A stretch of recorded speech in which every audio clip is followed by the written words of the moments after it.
За скапотијата, платите, но и дали синдикалците ќе останат без својот дом од каде што со години ги бранат работничките права. На сите овие прашања денеска во Хоризонт на Телма разговарам со првиот човек на ССМ, Слободан Трендафиловски. Најпрво да почнеме со оние најнови актуелни теми, тоа е политиката, ќе се формира нова влада, меѓутоа ќе се трансформираат и дел од министерствата. На некој начин труд оди во Министерство за економија, што значи дека синдикалците ќе одат на некој начин под Министерството за економија. Како го оценувате ова трансформирање на министерствата и дали може би очекувате дека подобро ќе функционирате ако бидете дел од ова министерство? Морам да кажам дека само со внимание ги следи случувањата, иако ние како синдикати не сакаме да се мешаме во креирањето на политиката, ниту пак ќе дозволиме политиката да се меша во синдикалната работа. Меѓутоа, тоа што нас не загрижува и тоа што ги загрижува работниците во јавниот сектор, оние кои се јавуваат до нас, е начинот на кој ќе биде извршена ова реорганизација на јавната управа, односно со трансформацијата на одредени министерства, префрлувањето на одредени сектори во други министерства и слично. Ние како синдикати години наназад укажуваме дека 700.000 работници во Македонија заслужуваат да имаат сопствено министерство за труд. И оттаму да почне социјалниот диалог, имајќи во предвид дека токму преку тоа министерство се креира целокупната политика на работно-правните односи во Македонија, особено за работничките права, законот за работни односи, законот за минимална плата, безбедност и здравјето при работа, потпишувањето на колективните договори во јавниот сектор преку општиот колективен договор за јавниот сектор и така натака. И не сакаме да бидеме доведени во некоја позиција во наредниот период 6 до 12 месеци секторот труд да не функционира, особено поради преселувањето во некое друго министерство. Сметаме дека улогата на трудот треба да биде највисоко на пиедесталот на било која влада во Македонија, дека не треба да биде во ниту едно министерство на второ то скалило, како во конкретниот случај да имаме Министерство за економија и за труд.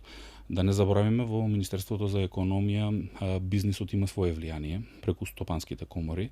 Се обидуваат преку тоа министерство да креираат. Затоа прашав дали ќе биде подобро под економија или можеби требаше да си остане во труд и социјала. Затоа велиме ние дека треба да имаме Министерство за труд. И тоа Министерство за труд да биде независно, да имаме министер за труд кој ќе се бори и ќе се залага за работничките права. Од друга страна и на министерот за економија и труд во наредниот период, доколку успее реорганизацијата на министерствата, ќе му биде навистина тешко, ќе биде ставен помеѓу чеканото и наковалната. Се разбира дека работниците ќе имаат многу барања и многу очекувања од него. Од друга страна и бизнисот ќе го бара тоа и ќе го очекува и веројатно ќе му биде многу комплицирано и многу тешко да продолжи да функционира. Тоа што нас не плаши е тоа што со ваквата реорганизација и префрлувањето на целиот сектор труд во Министерството за економија ќе се изгуби драгоцено време и сите оние процеси кои веќе се почнати со поддршка дури на меѓународната организација на трудот, како новиот закон за работни односи, нов закон за безбедност и здравје при работа, преговори за други конкретни закони кои ги водиме со ова министерство и процесите кои веќе се започнати, веројатно ќе бидат на некаков стендбај кој нема да одговара на работниците во наредниот период. Не веруваме дека толку брзо ќе успеат да се реорганизираат, дека магично само ќе се преселат од една локација на друга локација и ќе почнат да ги извршуваат работните задачи и овие колешки и колеги кои работат токму во овие сектори. Се разбира дека владата, оној кој ќе формира новата влада, има целосна слобода врз основа на мандатот кој го добил од граѓаните да ја креира неговата политика за тоа како ќе функционира. Меѓутоа сметаме дека треба да ги слушнат работниците за нивните потреби и за нивните ставови, особено поради тоа што ќе се доведеме во ситуација огромен број на работници да бидат преместувани од едно министерство во друго министерство сега со новата реорганизација на владата и со формирањето на нови министерства или префрлувањето на секторите, немање непредвидените средства во буџетот за нови министерства, веројатно тоа ќе планираат да го прават со брз ребаланс, доколку не биде успешен ребалансот, можеби ќе нема пари за плати и слично.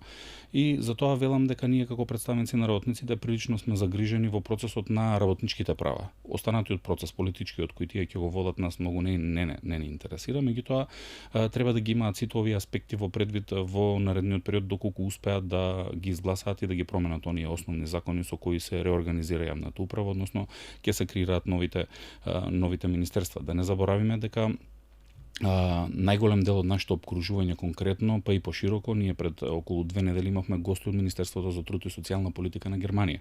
Кога може една Германија да има сопствено Министерство за труд и социјална политика, сметаме дека и Македонија треба да го следи истиот пример, да не зборуваме дека и во нашето обкружување на сличен начин се креирани министерствата со сопствено Министерство за труд.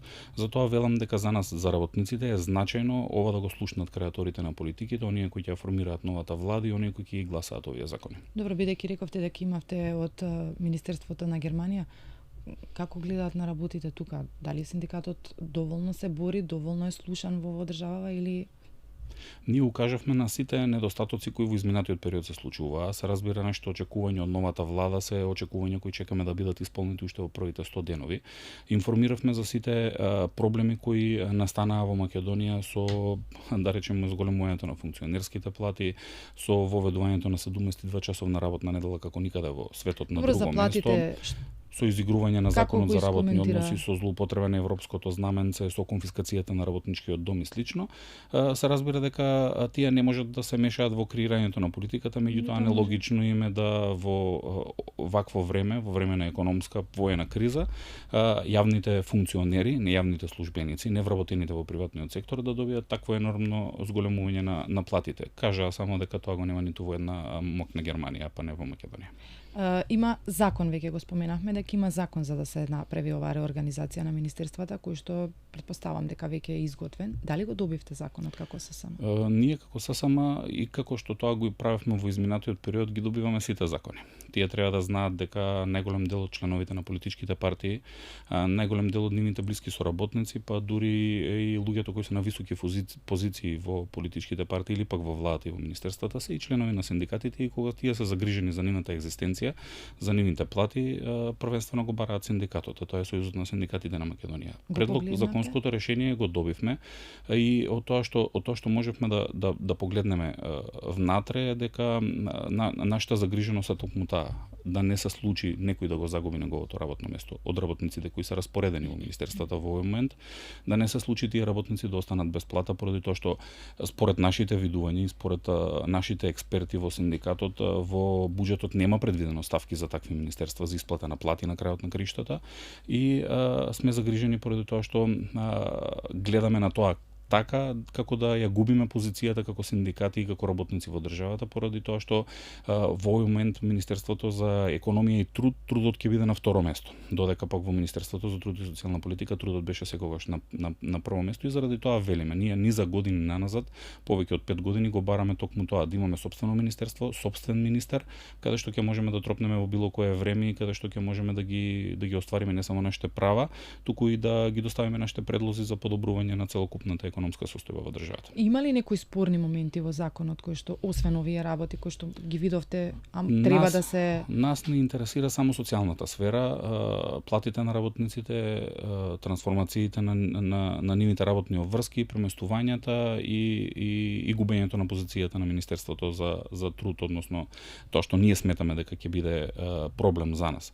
Останатите сегменти се во политичкиот дел и ние не сакаме ниту да ги коментираме, ниту да се впуштаме во дискусија, имајќи во предвид дека актуелната политичка гарнитура која ќе ја формира новата влада го доби мандатот од граѓаните токму и за тоа. Едно од ветувањата беше дека ќе следи реорганизација на органите на државната управа.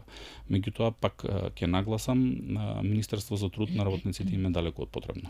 Бидејќи пред овие избори има заглавено закони за администрацијата кои што не помина, нели дојда изборите сите тие работи.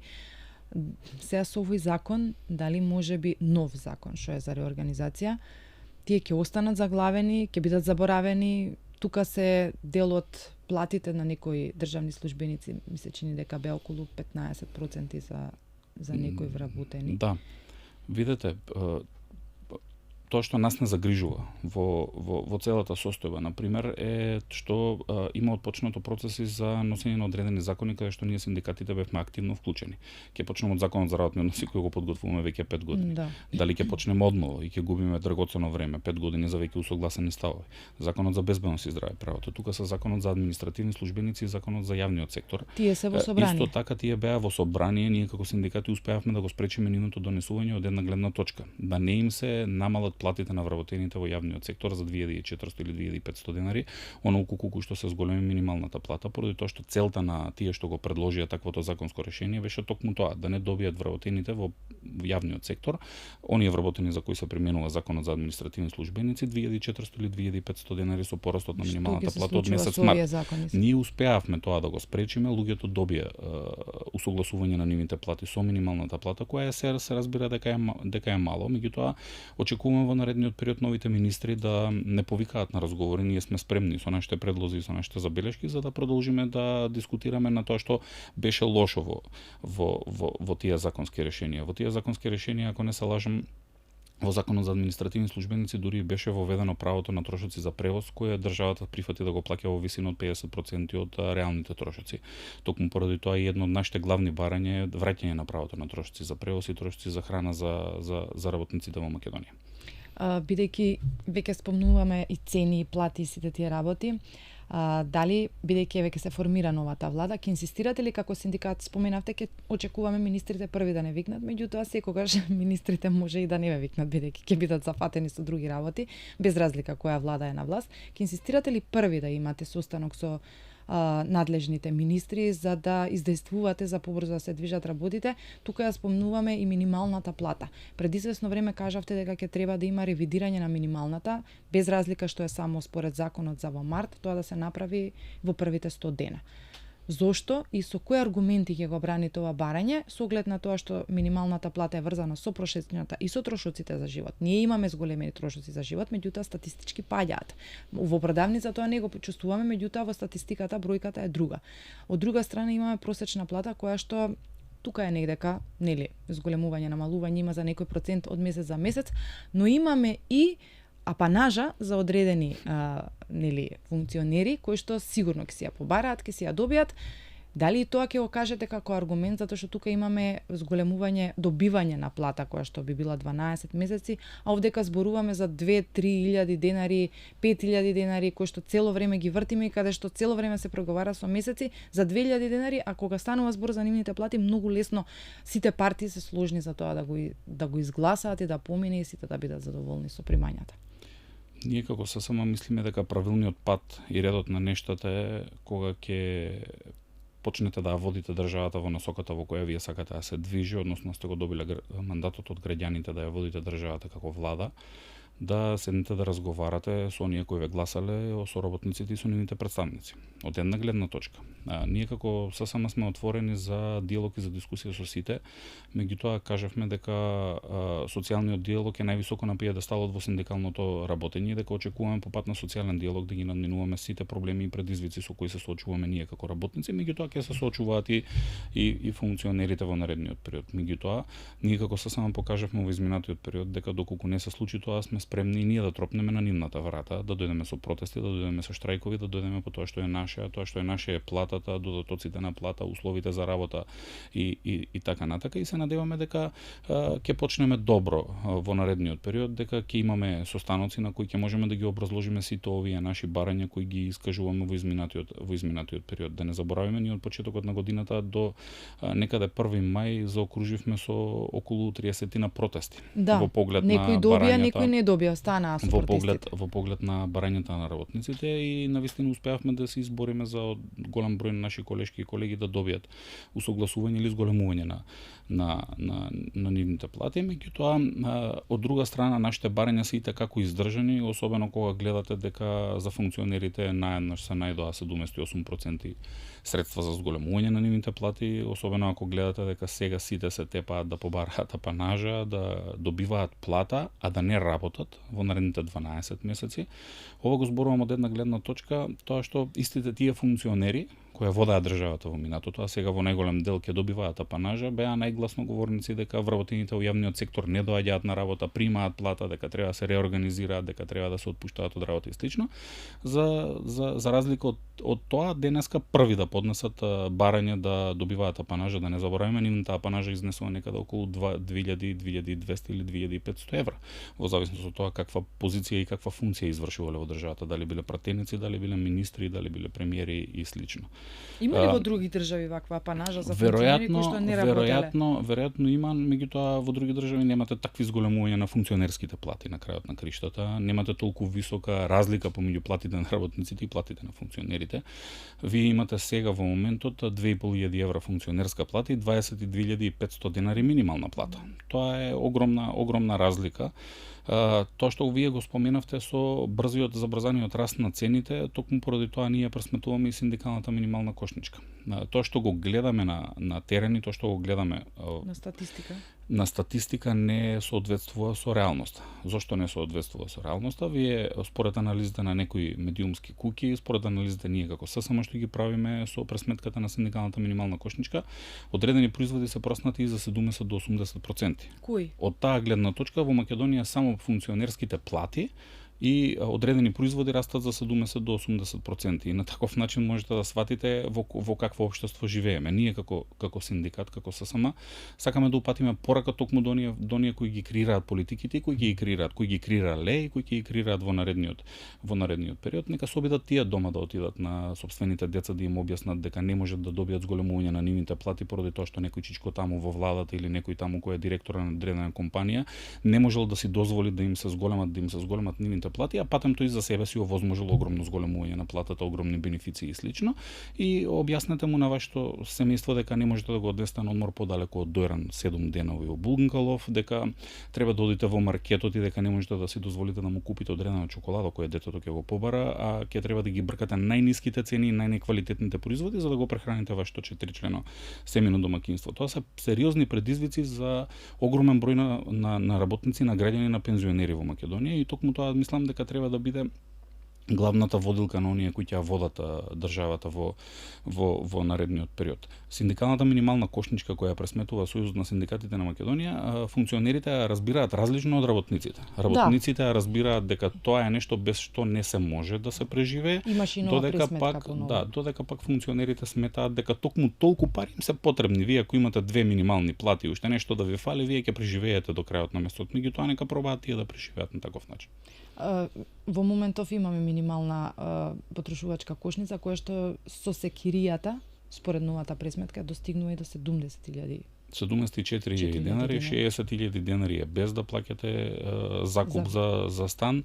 Тоа што нас не загрижува е што 36% или 16.000 денари за само една година е зголемена синдикалната минимална кошничка.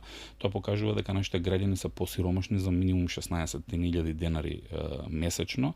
Тоа покажува дека од почетокот на годината веќе 50 евра ни недостасуваат во нашиот семеен буџет, а ние сме добили усогласување од 2.400 или 2.500 денари согласно порастот на минималната плата, оние кои биле на минимална плата или пак оние за кои се пресметува делот од минималната плата во нивните плати. Токму затоа беа и протестите на работниците и на синдикатите изминатиот период, за да добијат сите дел од колачот, да добиеме сите по 2.500 денари. Зборуваме за 2.500 денари колку што порасна минималната плата. За жал, голем број на работници како во здравството, во образованието, во полицијата не го добија тоа. Вработените во здравството дури излегоа на неколку протести за да го изразат своето незадоволство. Особено поради тоа што нивниот анекс на колективниот договор кој го понудија тие беше прифатен од владата, меѓутоа поради политичките превривања не успеа да го потпишат со почетокот на изборниот процес и со ограничувањата. Без оглед на тоа, за нас владата е влада и очекувањата се дека и новиот министер и новата влада ќе го потпишат анексот на колективниот договор и потоа ќе почнат да разговараат за дополнителни зголемувања на платите. Кога спомнувате минималната плата, точно е дека во изминатите 2-2,5 години минималната плата порасна некаде за 7.500 денари. И во услови да немате зголемена инфлација, во услови на цените на производите да ви беа на нивото од пред 2,5 години, можеби тоа ќе беше едно добро зголемување, имајќи во предвид дека во минатото платите не растеа со такво забрзано темпо. Меѓутоа, кога гледате дека вие со таквото зголемување на минималната плата, повторно не можете да ја врзете крај со крај, дека во синдикалната минимална кошничка 21.600 денари ви се потребни само за храна и за пијалоци или за лепи за вода да прехраните вашето семејно домаќинство, тогаш навистина нешто не е добро во политиките. Методологијата која имаме за пресметка на минималната плата навистина ни овозможи да расте минималната плата и ние очекуваме таа методологија да остане никој да не чепка во нешто што е веќе договорена работа. Меѓутоа, тоа што очекуваме во првите 100 денови од владата минималната плата во Македонија да порасне дополнително, особено да го следи трендот колку што тоа е во регионот. Ако може во една Црна Гора каде што нашите граѓани најмногу заминуваат да работат во летниот период да изнесуваат 450 евра, да не зборуваме за Хрватска 800 евра, Словенија повеќе од 1000 евра, а зборуваме за Србија повеќе од 430 евра е минималната плата, веќе и во Босна, односно во Република Српска е 500 евра минималната плата.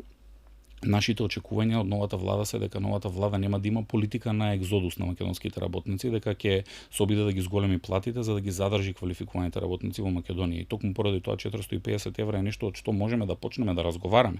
Не треба да разговараме за ништо пониско од тоа. Ние знаеме дека предизвикот на владата ќе биде тежок.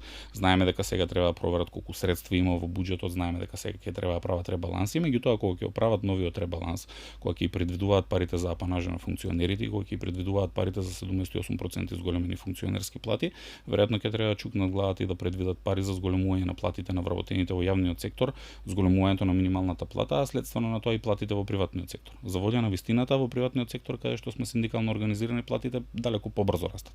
Меѓутоа огромен број на вработени во приватниот сектор, па наспроти јавниот сектор се многу малку синдикално организирани, за нас од нејасни причини бидејќи гледаат дека колешките и колегите кои се во синдикат добиваат повеќе од колку тие, меѓутоа решаваат веројатно сметаат дека на таков начин сами ќе се изборат со работодавачите, но не го гледаме тоа како слика на терен. Од друга страна, гледајќи дека цените на трошоците за храна и за пијалоци рапидно растат во изминатиот период, едно од нашите барања е токму враќањето на трошоците за храна на работниците на нивните работни места.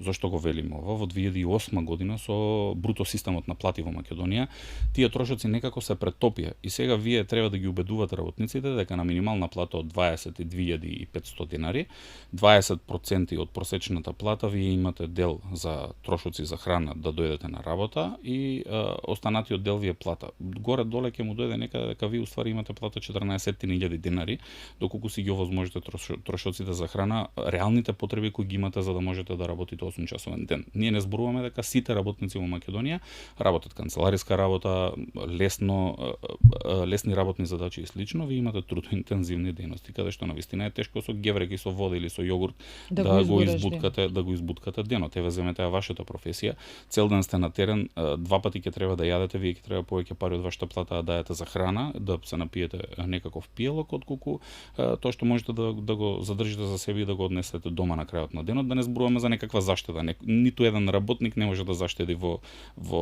Македонија со ваквите плати. И токму поради тоа и второто наше барање е враќањето на трошоците за превоз.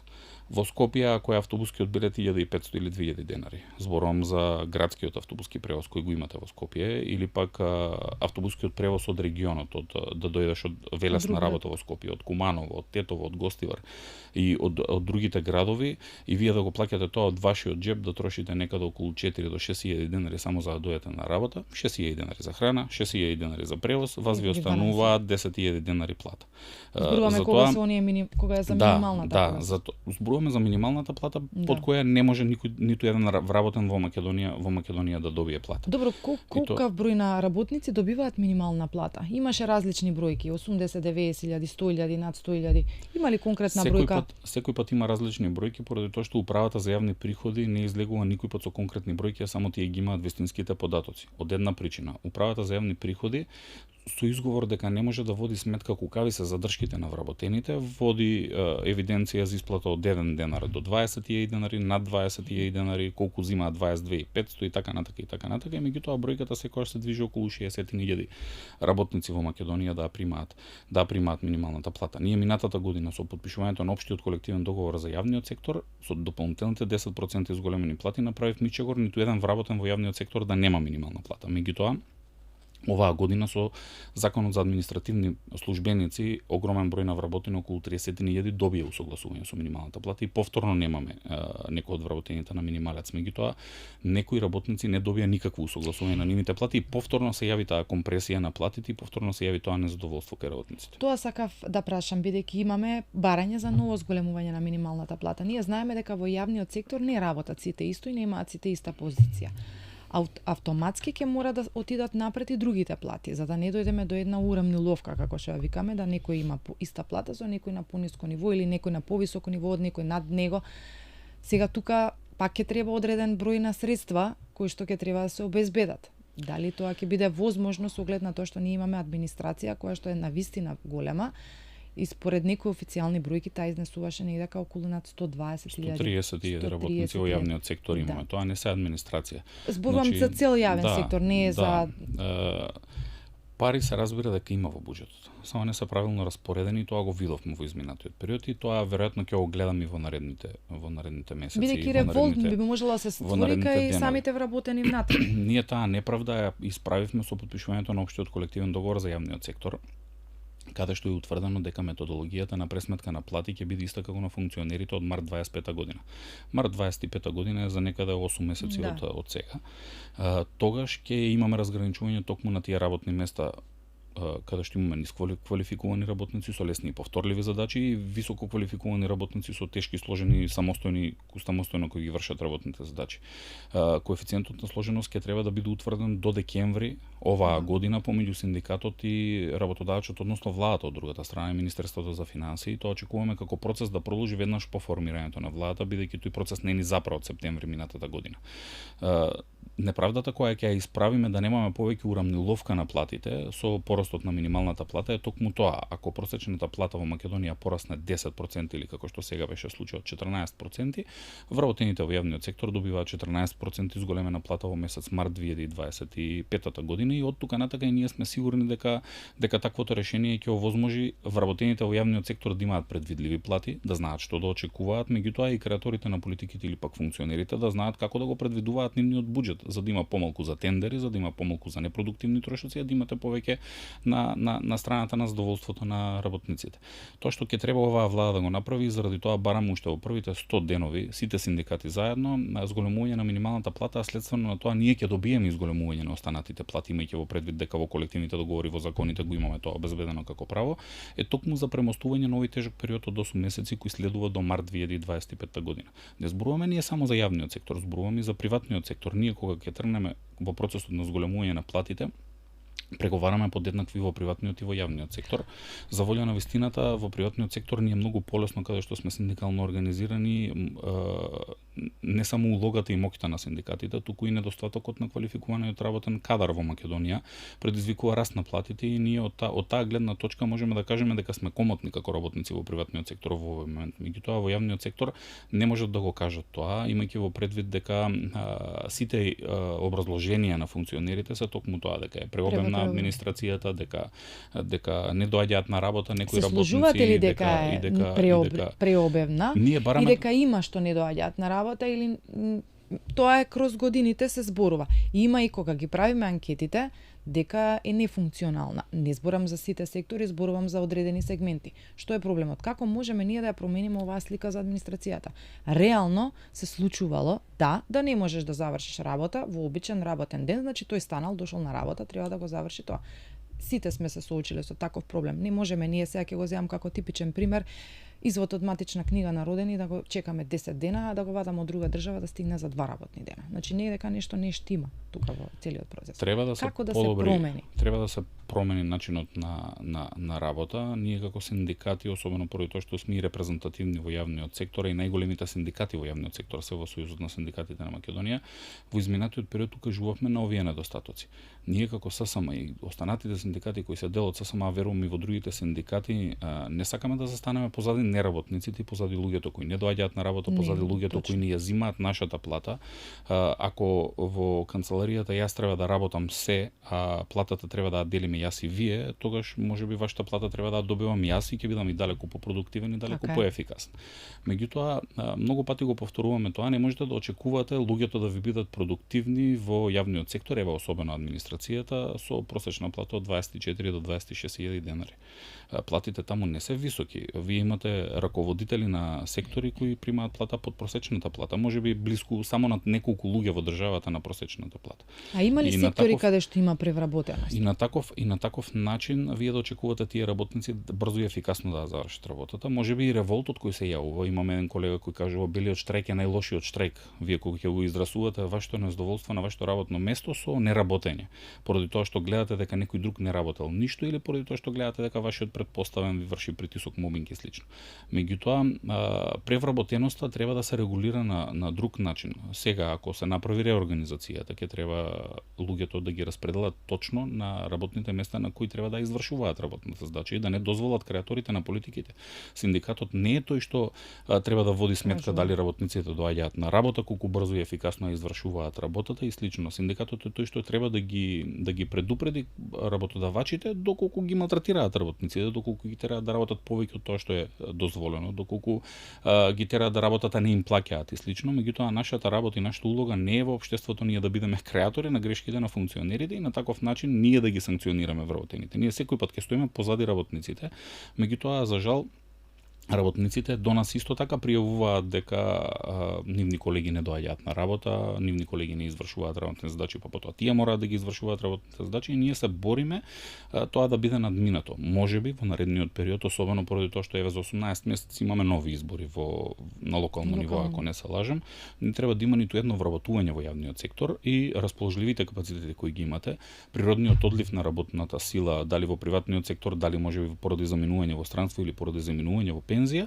треба да ви овозможи една покомотна ситуација да имате помалку вработени во јавниот сектор и поефикасно да извршуваат работата, а вие да им ја зголемите платата следствено на тоа. Меѓутоа, да не забораваме, во изминатите години статистиката покажува дека огромен број на вработени од јавниот сектор заминуваат и од Македонија и во приватниот сектор, меѓутоа не се засегнати овие функционерите. Вие имате одредени сектори во одредени министерства, конкретно ние за кои знаеме, кои цел сектор заминал од министерството и останало министерството без луѓе кои ќе извршуваат таа работа. Не зборуваме за заминување на еден работник или на двајца од 10, зборуваме за заминување на 10 најмногу. И заминуваат најчесто оние кои што се навистина стручни.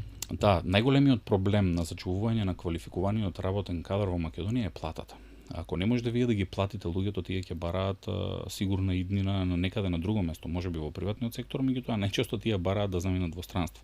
Да работите во Црна Гора за 450 евра минимална плата и додатоци на плата ќе земате некаде околу 700 евра, платено сместување и храна, вие ќе вратите 700 евра дома, а во Македонија ако работите близу до минималната плата, како што работат голем број на вработени во јавниот сектор, не можете да заштедите 700 евра месечно и да донесете на вашето семејство дома за да можете да си овозможите некакви нормални достоинствени услови за живот. Затоа велам, критиките кон вработените не треба да бидат упатени на таков начин. Треба да рибата смрди од главата на крајот на криштата, треба првен да се видат функционерите, потоа работниците. Да, и сега ќе го споменам и оној момент партизирана администрација. Се смени една влада, друга влада, трета влада, тогаш ги гледаме огласите. И пред да си замине една влада, еве видовме еден тон огласи. Зборувам и за енергетски компании, зборувам и за сите оние административни позиции за да се пополнат. Зошто постојано? Дали тоа е можеби моментот сега ние ќе си одиме, ќе заминеме, која и да еве сега доаѓа и друга, дај сега е моментот да ги вработиме? Дали и тука имаме проблем? Во ред да вработиме ние, меѓутоа да вработиме стручен кадар, не да вработиме луѓе кои што нема ствар навистина да доаѓаат на работа и потоа ние граѓаните се соочуваме со момент кој што не можеме да ги завршиме основните работи во системот, кои што го плаќаме реално. Дали и тука можеби би дале некој апел, ете, имаме сега нова влада, во ред нека се вработува, ќе се формираат нови министерства, меѓутоа тој кадар да биде соодветен за местото кое што се отвара. Како човек, лично, ќе го кажам мојот став, потоа ќе кажам и како институција од која доаѓам. Јас сакам да верувам дека веќе сите политички партии си ги исповработија сите луѓе кои сметаа дека треба да ги вработат. Македонија не постои од вчера, за да имате вие изговор дека дојдоа нашите на власт, па сега нашите ќе вработуваат и овие не се наши, па ќе ги тргнеме на страна. Сите луѓе во институциите можат значително да придонесат ако ви им давате работни задачи, ако очекуваат од нив да ги завршат истите брзо, ефикасно, навремено и така натака, меѓутоа за тоа и да ги наградите. Како институција сметаме дека процесот на вработување треба да биде транспарентен. Ние дури како синдикати во одредени институции сме вклучени во процесот на вработување на работниците, особено поради тоа што сакаме да го спречиме токму овој политички притисок за политички вработувања во јавниот сектор. Меѓутоа, јавниот сектор е како еден балон колку вие да го дувате, има крајни граници и некој пат ќе пукне.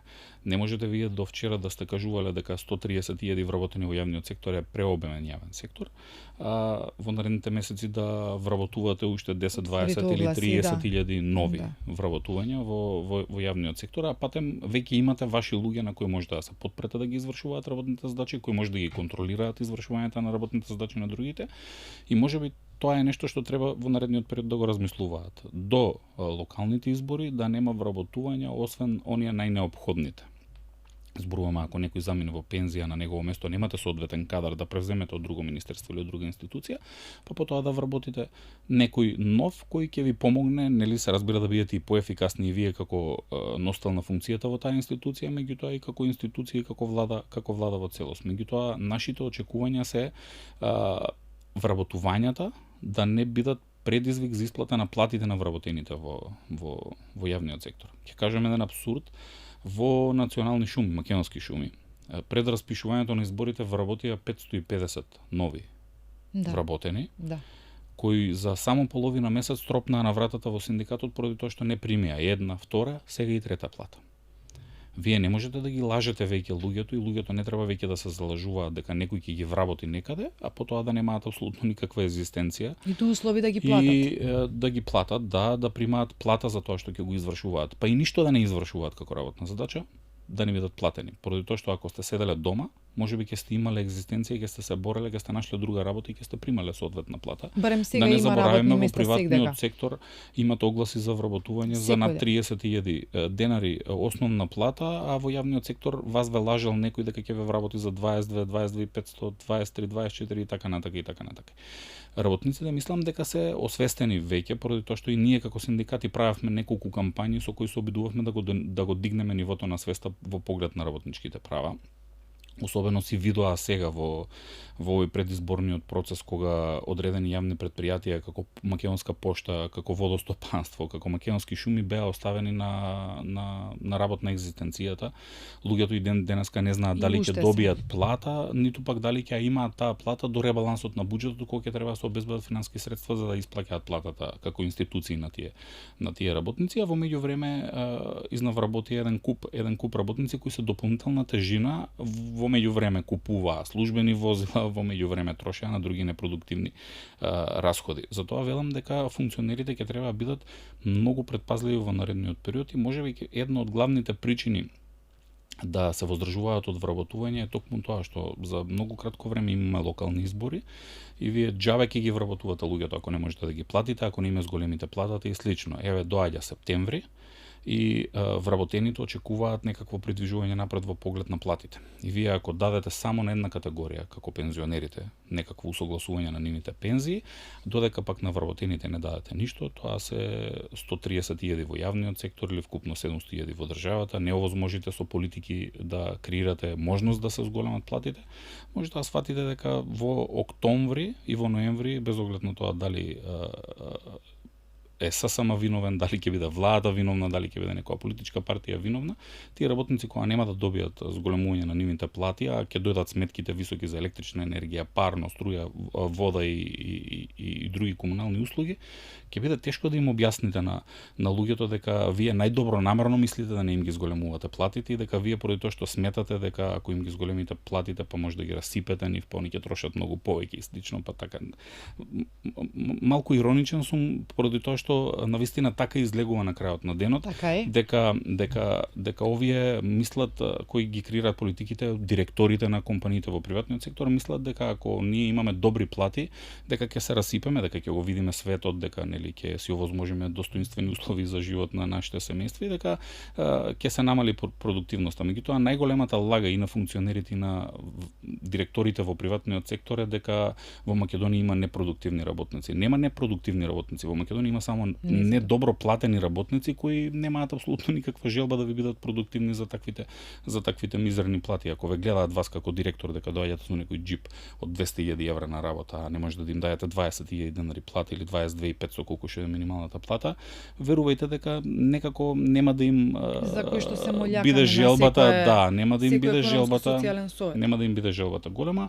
Истото го зборувам и за функционерите. Да го гледате вие министерот секој ден со 2.500 евра плата со службени возила, со обезбедувања, со службени расходи и слично, а вие работите за 24.000 денари плати и тој ви вика наглава секој ден брзо направете нешто, некако нема да ви се работи толку многу како што ќе му се работи него со 150.000 денари плати. Затоа велам, луѓето во Македонија очекуваа и од претходната влада, на крајот на криштата и ја казнија поради тоа. Ќе очекуваат и од новата влада зголемување на платите и овозможување на пристојни услови за живот првен во државата, поради тоа што ние во Македонија во изминатиот период имаме луѓе кои се селат заради непристојните услови за живот во државата.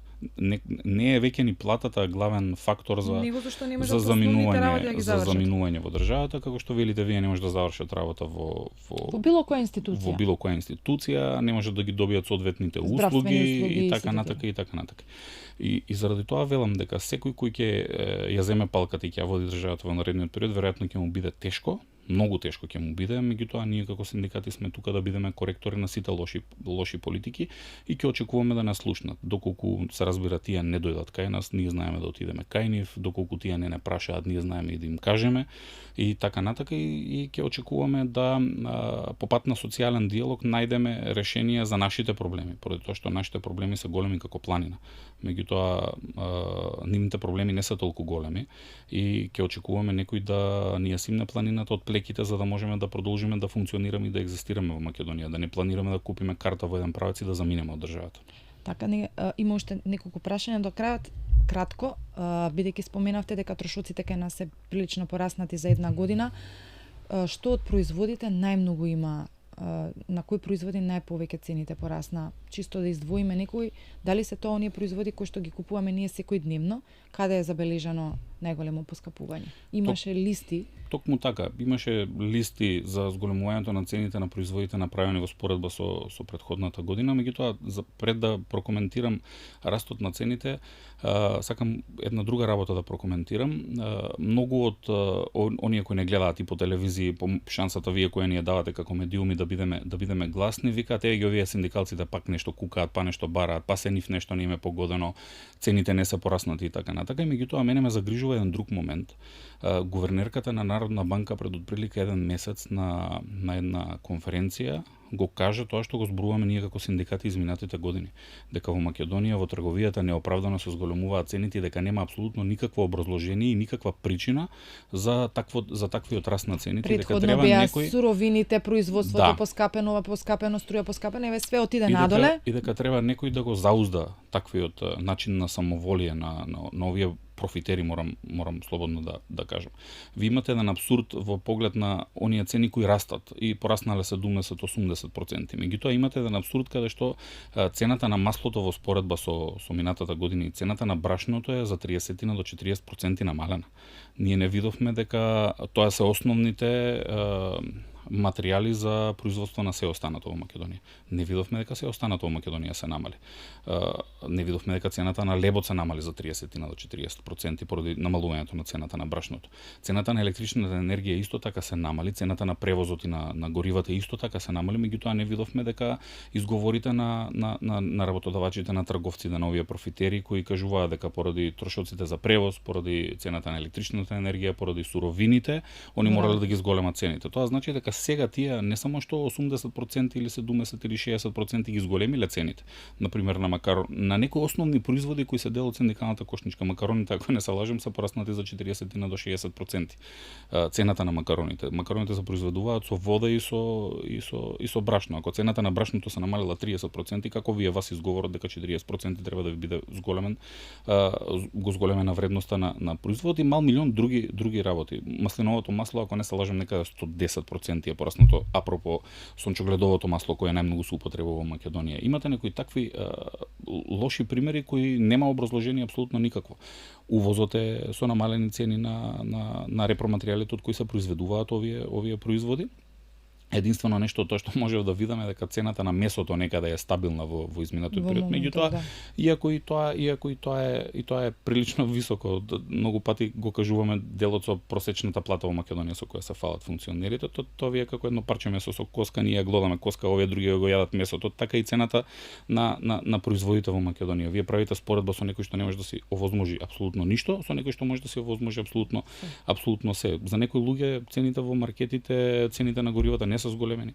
Тој секогаш купува за 1000 денари. За жал во Македонија дојде ден кога луѓето влегуваат во супермаркети и трошат 1000 денари како што трошеле и пред една година. Меѓутоа тоа значи дека купувате не неквалитетно, купувате тоа што е или на крај на истек на рокот на траење или пак не знам, треба да гледате деца да прехранувате фамилии и така натака. Значи во Македонија се доведовме во ситуација да не буричкам уште во контејнерите за да можеме да ги прехраниме нашите семејства. Можеби звучи вака лошо кога ќе биде кажано, меѓутоа реалноста е таа. Еден нормален работник, пензионер, граѓанин во Македонија, денеска ако ги купи само најнеопходните намирници за неговото семејство, троши 1500 до 2000 денари. Зборуваме за најнеопходните. Не зборуваме за да купи нешто што ќе му помогне во семејството, нешто поквалитетно, некој подобро овош или слично. Зборуваме за минимум за минимум да имате порција на масата за да можете да се прехраните во текот на денот. И имам уште само две прашања. Кога идете на тие економско-социјални совети, седнувате, има представници од влада, вие и од бизнисот, што ви кажуваат кога ќе им ги изнесете сите овие факти? И во изминатиот период од кого ја добивте највеќе поддршката? Верувам дека не било можеби од бизнис секторот, меѓутоа тие другите кои што беа со вас на преговарачката маса, кога им ги кажете сите овие работи, што они вас ви кажуваат? Како изгледа тој состанок? За волја на вистината, на овие аргументи немаат многу образложение. Најчесто разговорите се од типот на тоа што го споменав пред тоа, па вие под синдикатот стално само нешто барате, веќе не знаете што барате, се добивте, ви зголемивме плата, волку ви зголемивме плата, толку ви дававме регрес за годишен одмор, јубилејни награди и слично. Најчесто особено последната година, преговорите на економско-социјалниот совет одеа со надвикувања, некој пати тоа е нормално на крајот на криштата, со штрајкови, со протести ги решававме проблемите.